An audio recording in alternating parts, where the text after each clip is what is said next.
amazing use cases developing every day. Huh? So I love how WhatsApp, which is a common mode of communication these days, can be applied to interesting scenarios. Yeah? And I would like to now kind of bring you to the next section, which is a little bit about money. I will say money. I think some people tell me in Singapore, if you want to bring a solution or a creative idea, unless you have a grant in mind, then don't speak to me. So let me introduce you to Gerald. Gerald is the director from Real Inbound Consulting Private Limited. They have worked with a variety of customers on a lot of interesting ways on how to tap on government initiatives. Yeah. So Gerald, what's you?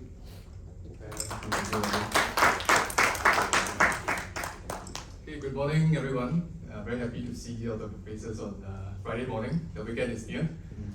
So let me dive straight into the topic of high interest, which I think is grants. So far, we have talked about solutions, Gen AI, innovative HR solutions, and the next question in mind is how can we tap on government funding to fund the adoption and implementation of these solutions successfully. Okay, so before I dive into it, just a quick introduction about myself. So I'm Gerald. I'm the founder of RIC. I came from the B2B tech world, having worked in fintech companies, shipping tech companies, and I founded RIC close to 10 years ago. RIC today is a management consultancy firm. Our specialization is in grant consulting. We also do other forms of management consulting, but the key specialization here is grant consulting. And what we do here is that we help companies to secure grant financing for a few key areas, including R&D, development of new tech, automation, especially with the adoption of Gen AI, hiring, as well as expansion, overseas expansion grants. Today we are a team of 11 of us. Actually, we just added one just recently. So spread across Singapore, Hong Kong, and Philippines. We have expertise in securing grants in Singapore and Hong Kong. And we are also certified consultant, management consultants recognized by Enterprise Singapore.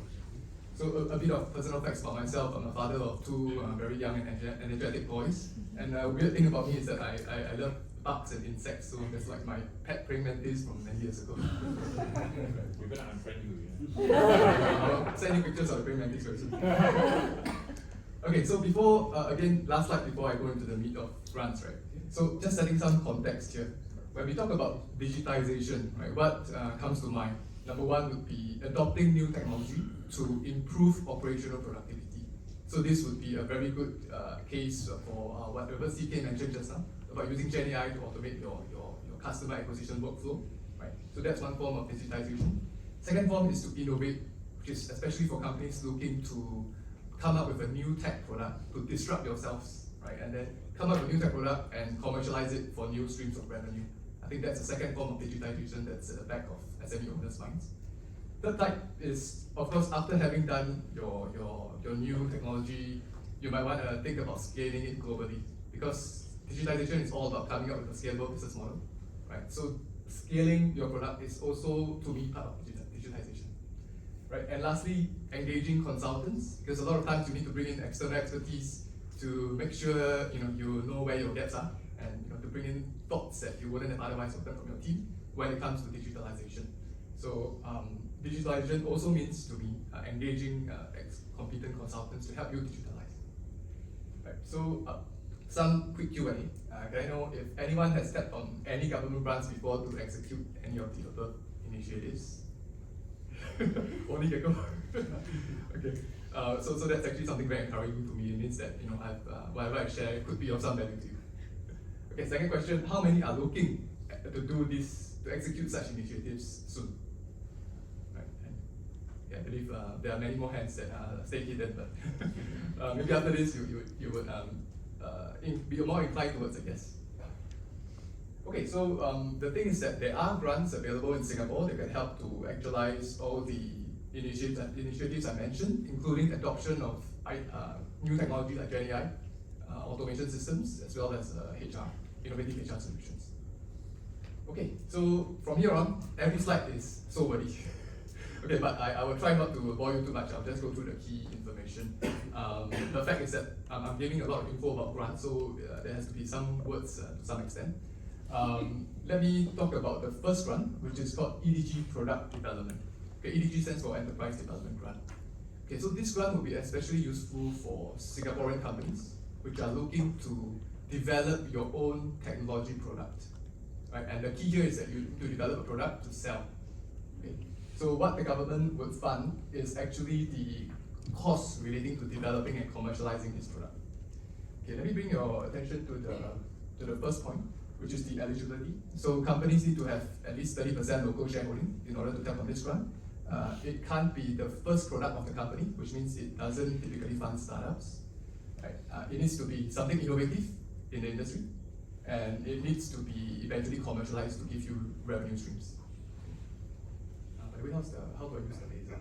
Top. Press the top. Yeah. This one's it. You need a techie here. Yeah. Just got the- Okay, thanks. Okay, so the funding level, it's up to 50% support of the relevant costs. There's no quantum cap to this grant, and how much you get really depends on the size of the company, the potential of your tech that's being developed, and a few more factors. Okay, interesting fact is that the supportable cost includes the salaries of your tech development staff in-house, but it can also fund outsourced development work. It can fund prototype manufacturing if your R&D involves hardware technology. It can fund hardware, software design work, testing and certification work to make sure your product is ready for the market, as well as third-party tools for development. For example, your computer-aided design tools. Right? And in terms of this grant, the process and timeline is like this. Right? So first you prepare your application, and then you submit. And the evaluation period is usually between 1 to 3 months for you to get an outcome. And within this period, there will be Q&A, several rounds of Q&As with the grant agency. And then after that, you get the offer letter, and with that, you execute the R&D effort. Okay, one thing to point out here is that I noticed quite a lot of misconceptions in this point. Like a lot of clients, they ask me, can we only execute after getting the offer letter? Okay, the answer is no. Right? For most grants, you can actually execute once you apply. But when you do that, you're actually executing without a firm offer letter in hand. So it may be a bit risky if you're kind of like heavily dependent on the grant to execute your project. Right? But the truth is that you can start if you are in a great need to start. Right?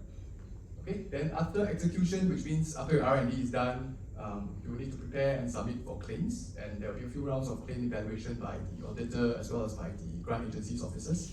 And finally, your claims, if everything goes well, your claims will be approved and reimbursed to your bank account. Right? The reimbursement process usually takes around 1 to 2 months. Okay, and what's required for claims? Right? So this part is important because getting the offer letter is just one thing. The next thing is whether can you successfully claim back all these reimbursements. Right? Okay, so the claims requirement for this kind of case is you need to show a demo of the product that you have developed to the grant officers. Right? You need to also show deliverables relevant to the cost items. For example, if you're saying you're going for testing and certification, right? Then you need to show the actual testing cert to say that you've gone for testing, your product has passed the testing. Right? And testing is not confined to just hardware testing. It can also mean penetration testing for software type of products. Right? And then of course you need evidence of expenses paid to all your vendors. So if you are claiming salary costs, you need to show evidence of CPF statements paid to your staff. If you are going for outsourced development, you need to show your bank statement showing that you have paid your outsourced vendor. Okay, then I'll just go through a couple of success cases before I move on to the next grant. Right, so for this particular grant, right, we have secured this grant for a company which is an offshore engineering firm of over 30 years. So what they were trying to do, right, they were actually involved in developing the prototype of a modular substation as part of Singapore's largest offshore solar farm. Right, so they were one developing the substation tech that kind of links the energy generated from sea back to the land grid. Right, and with this, it's not Asia's first project.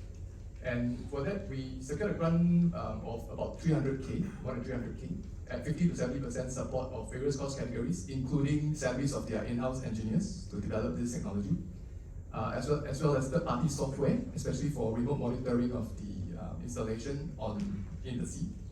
And of course, services like marine survey, seabed mooring installations, and other types of services that's necessary to result in the successful implementation of this technology. Alright. So you can see it's quite a heavy engineering kind of project. And success case 2 was a leading full digital telco firm. So they were trying to develop a first of its kind tech platform that would actually enable any telco operator looking to launch a new telco service into a new country. This platform can enable them to launch this service within a matter of days. Before this, it was like you need a few months to actually launch a full telco service in a new country. But this platform enables it to be done in days. They got they got quite a high grant of over 7 million Sing dollars, and it was at around 60% support of new tech staff that they were hiring for this development. Right. So as you can see, this kind of project, the support can range quite widely. Is there a reason why you specify new tech stuff? Yeah, good question.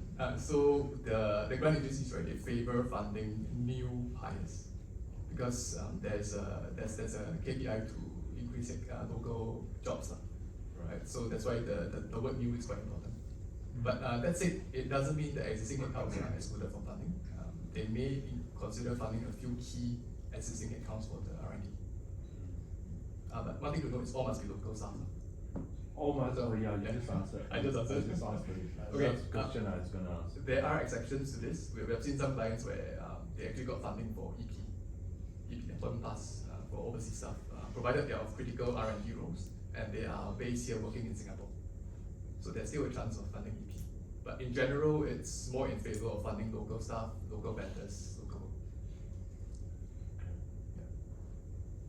Right. Okay, I'll go on to the next grant. Okay, so change gears. Just now was external. Can I just ask maybe from the formal, if it's an offshore outsource, because you have outsourced development, Yeah. the outsourced development has to be local or can it be offshore? Okay, so the outsourced development ideally has to be fronted by a local company. Yeah, but I get this question a lot as well because it makes more sense in terms of cost, right? To kind of have an outsourced company to do the development. Yeah, But if you have a local front, then it really adds up to the cost. it does. It does. Then, does that really make sense? Exactly. We got to ask the Yeah. grant agency. But I mean, in terms of the grant, I understand where they're coming from. They're trying to support the local economy, local vendors. So that's why there's an inclination to support local. Oh, development okay, houses. so to follow CK's point earlier, that means that the grant agencies are not intelligent enough because they didn't use ChatGPT. I didn't say that. perhaps if they made a query on ChatGPT to say what makes more sense, outsource or not, then they'll get an answer. Yeah, but where it stands today, it's based on our experience. It's they are a lot more keen to fund the local Yeah. vendors. Understand, I just. Don't quote me, but there are creative ways to do this. Oh. Yeah. I mean, your local vendor, they could always outsource, right? Yeah. Anyways, we can have it offline, right? Okay. Okay. Any more pressing questions on this grant? Sorry, one question. Yeah. The eligibility, the 30% local, is it at ultimate beneficiary owner level? Good question. Yeah, it's an ultimate individual beneficiary owner. They must be Singaporean citizen or PR. So if the company has very complex shareholding structure, right, they will need to trace up all the way to the indirect shareholders. Right? And the key thing here is VC firms and investment holding companies. Their shareholdings are not included in the calculations. VC firms and Yeah. VC firms and investment holding companies. Yes. Right? If they are the shareholders of this company you're evaluating, Yes. their shareholdings will not be considered in the calculation of 30%. Oh, So I would suggest if it's a complex shareholding, right, better to check with the grant agency first before you put in effort to prepare the application and to submit. You say Singaporean PR, right? Citizens and PR, yeah, Citizen considered. and PR, Yeah, EP no. if you know. Right. Okay, I'll go on to the next one. So we are kind of shifting gears already. This one is for overseas expansion, right? So this one is called market readiness assistance for companies looking to expand from Singapore to overseas. Okay, the key thing here is to look the eligibility is same as the last one, 30%. But the key thing here is that this time round your company needs to be an SME. Okay, SME means small medium enterprise. For the previous one, there's no requirement to be SME. Now this one you have to be SME. Okay, which means your overall group revenue should be less than 100 million Sing dollars for the most recent financial year, or you have less than 200 staff globally. If you fit that, then you are SME. Okay. So Gerald, Yeah. is it and or is it or? or Or, either. either or. Yeah. Sorry, either means, Sorry, what is it? what does either mean? Either or. So to be SME, right, you have to hit either one of these two criteria. First criteria, your annual group revenue less than 100 million, or global headcount less than 200 staff. Oh. Okay. So if you satisfy that, then you still have to worry about the third criteria, which is actually not hard to hit, right? So you shouldn't have earned more than 100K Sing dollars of sales from the new market that you are trying to expand into for any of the past 3 years. The specific one you are targeting. Yes, this is one. But if you have gone other markets, that doesn't It's count. fine. Yeah, they don't look at overall global sales. They just look at the specific market. As long as you declare that you haven't hit 100K of sales for any of the past 3 years, you can go for this. Right. Okay. So the good thing about this grant is it funds up to 50% of the relevant expansion costs. There's a 100K grant cap per new country, and the keyword here is per new country. You can actually replicate this over many countries if it makes sense for your business. Okay. And this 100K is split into 3 categories, right? Which will then I'll jump into the suboptimal costs. Right? So these 3 categories is market promotion, market setup, and business development. Okay, so what's promotion? Promotion means like having an exhibition booth in an overseas trade show to promote your services. It can also include engaging overseas PR agencies. Okay. Setup means incorporating an overseas legal entity, filing for intellectual property protection overseas, getting certain types of contracts drafted for you to kickstart your collaborations overseas, as well as some tax advisory, advising you how to structure your taxes so that you don't overpay in overseas jurisdictions. Right. Lastly, BD. Okay, this one is the most popular one that a lot of companies are telling on. You can use this one to hire overseas business development staff. Right. And when I say overseas, it means the staff must be based physically in the new market. This staff can be Singaporean or a foreigner. Right. If it's Singaporean, posted over, support level is at 50%. Yeah. If it's a foreigner, based there, it's at 30%. Oh. And the salary can be supported for up to 12 months. Right? Okay, so in terms of process and timeline, it's pretty similar to the previous one, just that the timelines are significantly shorter because it is supposed to be a simpler grant to get. Right? So in terms of evaluation, it's usually 1 to 2 months as opposed to 1 to 3 months. And then execution will kind of depend on the scope that you're going for. Right? If you're just going for a company incorporation, usually within 3 months you can get it done. But if you're going for BD, right, then it's best you wait out for 12 months and let the BD do his or her job to get you the leads, and then in this case you scope out your project as 12 months. Okay, and one key thing to note is the grants. This grant, right, is fully reimbursed basis, which means you need to spend the amount first, and then only at the end you can claim back the 50%. Right? After 12 months. Depends on how long you scope your project. 12 months is for the ideal case of the BD stuff, right? But if your project is just simply attending a trade show, right, it should be done within 1 month. Right? So after the trade show ends, you can start to submit for claims. And usually what's the period they process and you get reimbursed? Yeah, so typically this one within 1 to 2 months you should be able to get the reimbursement, right? But so the process is you apply first, you get an offer letter, you execute, and then you have to submit for claims. After submission of claims, then it takes about 1 month to get the reimbursements. Really? Yeah. That's fast. Yeah. So I'm speaking from the perspective of us helping our clients. So I think one value add that we add to the picture is that we as the grant consultants, we know how to prepare how to help them to advise them to prepare the documents. So usually the process is a lot shorter. But I have heard of other cases where it drags on and on because the companies are not able to give what the grant auditors want. Then there's some confusion, miscommunication, and it kind of drags. Yeah. Okay. So the important thing here is the claims requirement. So basically, since you're at the topic of claims, right, what do you need for claims? First, you need to show that you hit certain business development KPIs in the new market, depending on which section you choose, right? So if you choose exhibition, then you have to show that you attended the exhibition, right? right? And then for the claims requirement, you need deliverables that are relevant to all cost items like your invoices, expenses, and all these things. And yeah, essentially it's basically just BD KPIs and expenses KPI. Okay, I'm left with 1 minute, right? Yeah. Okay, I'll go on quite fast. Okay, so in terms of success cases, it's really just a rec tech firm, right? So they were basically expanding to UK. They got this grant for UK trade shows, setting up a UK entity, right? And success case 2 was actually a clinical research firm, right? They got a grant to support salaries of Filipino PD staff. Right, I've got 2 more grants to show. This is the second last one. Okay, so EDG automation. I'll move quite fast from here. So basically, this is a grant to help companies to adopt digital solutions that are customized in nature. Okay, keyword here is customized. Right, if you're planning to adopt something off the shelf, then you might have to look at another grant called PSG, Productivity Solutions Grant. Right. This one is only to fund customized solutions. The support level is at 50%. Again, no cap. Eligibility here is that it needs to be something customized, and there must be very clear quantifiable outcomes as a result of the solution, implementation of the solution. Right. So key thing here is it needs to improve your internal processes and productivity. So one good example would actually be Gen AI based automation solutions. Okay, supportable cost includes software and integration work, right? Includes any automation equipment that's integrated as part of a high-tech production line. So this would be relevant for companies in manufacturing and production.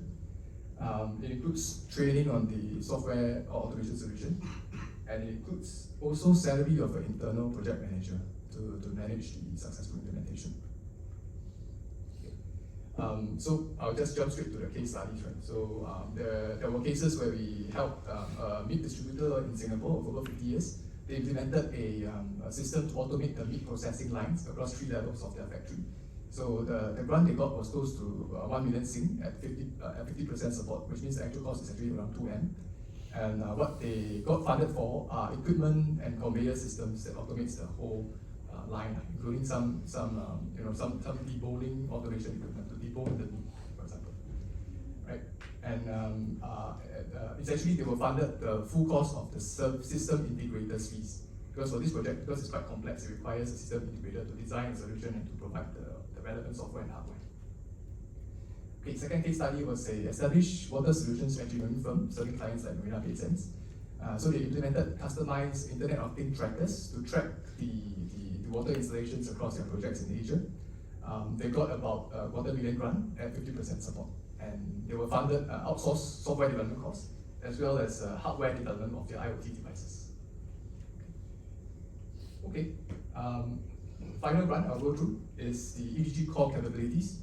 So I won't go into the full lengthy explanation. After this, I still got 2 more slides, which I will quickly wrap up. Okay, but this one essentially is to help you offset the cost of engaging consultants, right? So in this case, I'll bring attention to the supportable costs. It could include engaging the cost of a business strategy consultant to come in and help you to evaluate your business and come up with new strategies. It could include digitization strategies, but it could also include consultants to come in and help you to do financial strategy. So think of it like interim CFO, outsourced CFO kind of work, where they will prevent your financial strategies and frameworks for you. Same thing, brand and market development, there's also a scope for it. Process redesign, also a scope. And by I put COO, CMO, it means like Chief Marketing Officer, Chief Operating Officer, interim. Human capital development, service excellence consultancy, they are all included. Okay. So this grant funds up to 50% of the consultancy cost. Right. Okay, next one. Okay, I'll just skip this. Hiring grants, I think this one I'll talk about it. Maybe after this, if we have time, you can catch up with me.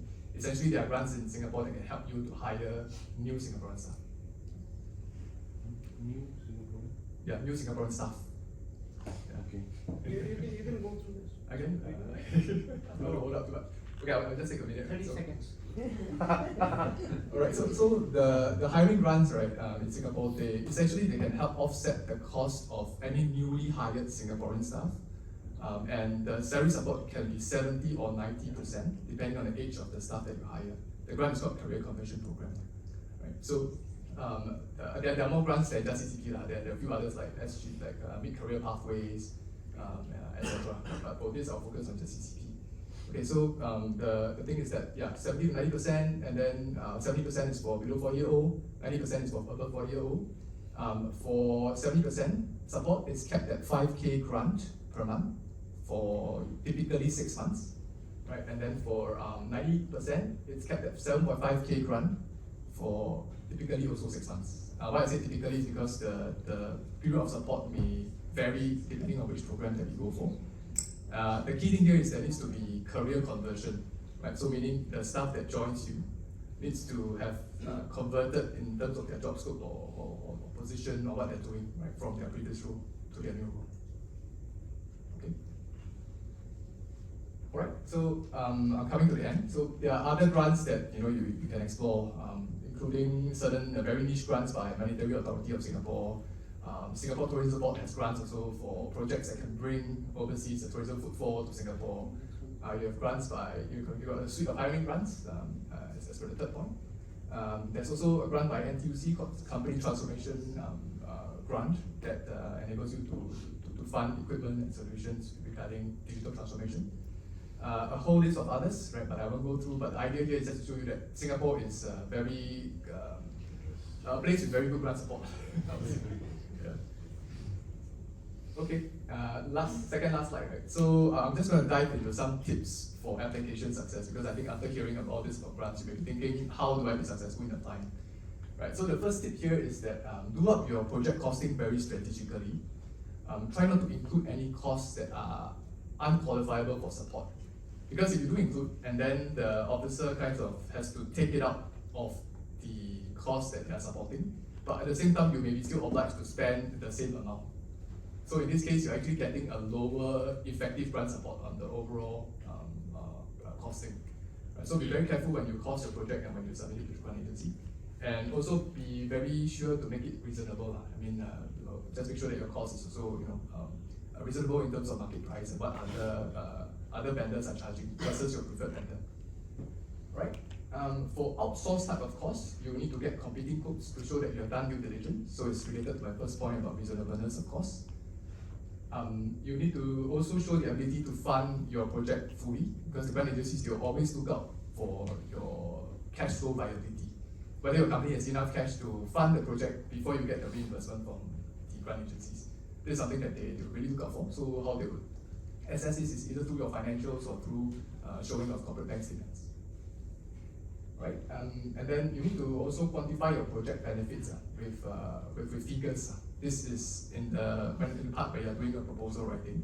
You need to really have very clear frameworks as to how you quantify the benefits of this project. So for example, if it's an automation project, you need to show that this project will save X amount of time when you compare the old process versus the new process.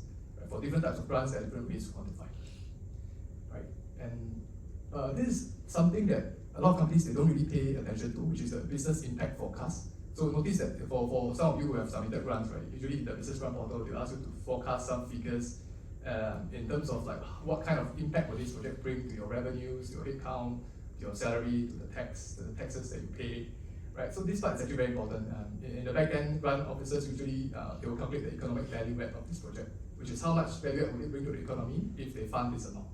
Right, so do pay attention in doing a proper business impact forecast. You've got to show realistic increments in your revenue, net profits, new jobs. The last point is that for large projects, right, before you spend time to do up all the proposals, which can be quite time consuming, do find a chance to socialize it with an officer first, to just give them just a brief, of your project and check with them is this something that will be likely funded or not, right? Before you actually invest all the effort. So you may or may not have connections to Enterprise Singapore or whichever grant agency, but if you do leverage that connection to do some sense check first before you invest your time into doing up the application proposal. Right. So my last slide. Okay. So key message here: grants don't have to be burdensome. That's what RIC was set up to do in the first place. Right. So we serve as companies' dedicated grant department in the sense that our value proposition is to companies to just leave everything grants related to us. We help them to advise and to handle all the work involved. We manage the full grant life cycle, all the way from applications to offer letter to claims, right? And we take the full ownership, right? So it's not just about just reviewing, the documents, helping to submit.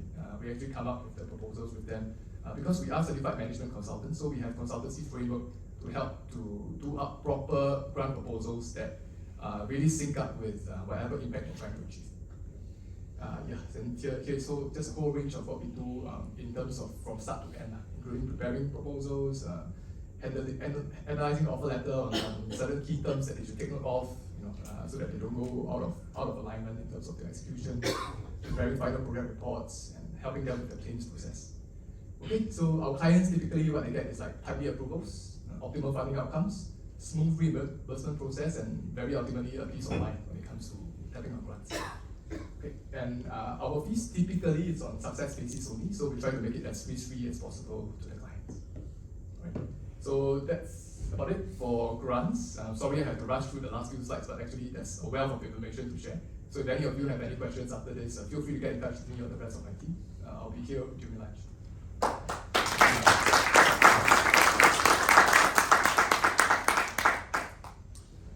Thank you so much, Gerald. Wow. I know this for a reason that when we try to apply for some grants to support some of our initiatives, it is a very crazy process to do that. So Gerald here is performing offering a very interesting service, yeah, and on a no risk basis. So tap on to me, please, yeah. So our next speaker before the break, yeah, is going to be Daz. Daz is going to be talking about some very interesting stuff, yeah, on how do you automate your workflows with some technology solutions, yeah, and with a way to achieve some return on investments, yeah. So Daz, over to you.